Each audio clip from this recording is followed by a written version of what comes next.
That throbbing lower back after a long day at the desk, that stiff neck, yeah, we've all been there.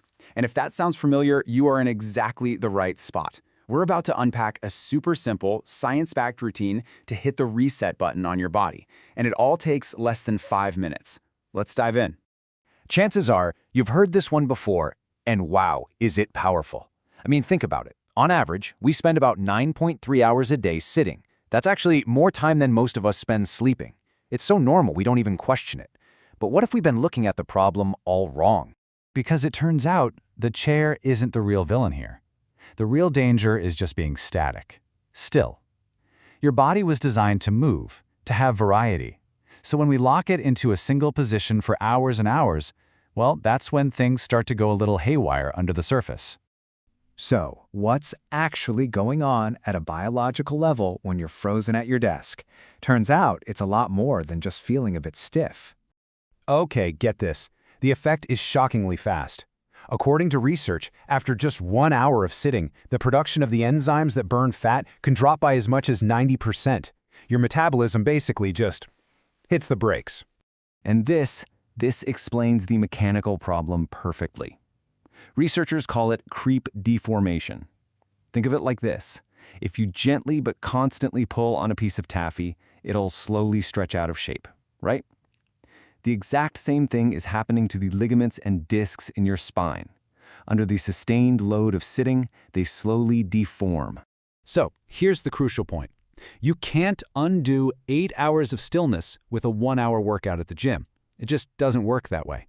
Research from places like Cornell University is incredibly clear on this. When it comes to fighting desk-related pain, frequency beats duration.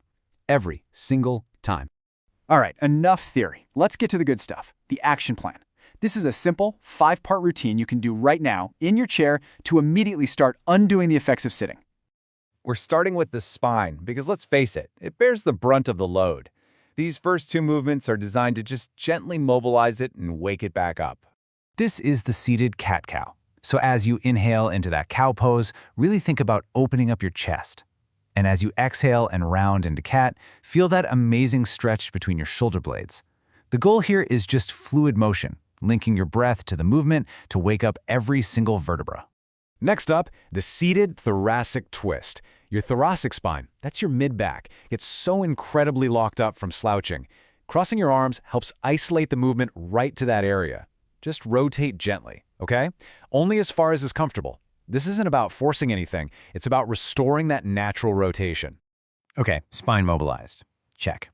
Now we need to open up the areas that get all compressed and shortened from being in that seated C shape, the front of your hips and your chest. This is the seated figure 4, and it's fantastic for releasing those deep hip muscles without ever having to get on the floor. The key here is to lean forward with the flat back. Hinge from your hips, don't just round your spine. You should feel this deep in your glute. And now, the seated chest opener.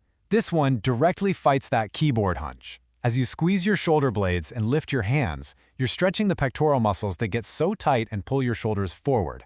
This one feels absolutely incredible after a long typing session.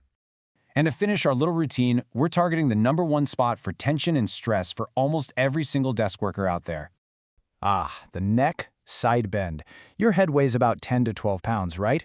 Well, for every inch it drifts forward to look at a screen, the strain on your neck muscles increases exponentially. This stretch gives those overworked muscles some much-needed relief. And notice the key word, light pressure. Seriously, just the weight of your hand is more than enough.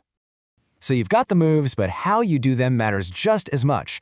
Let's cover some quick but critical rules to make sure you're getting the benefit without any of the risk.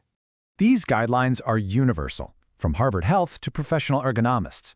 A stretch should feel like a gentle pull, never sharp pain.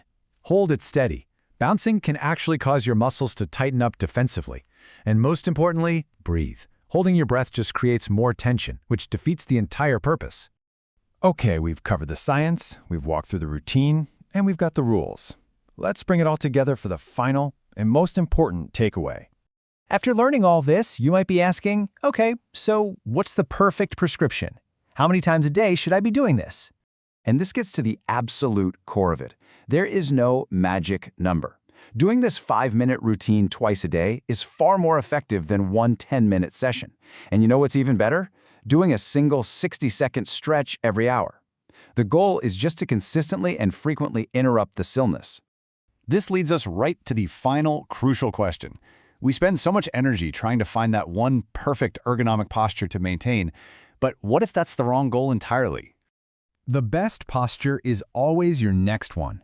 The true solution isn't to find a perfect position and hold it, it's to constantly, gently, and purposefully keep moving.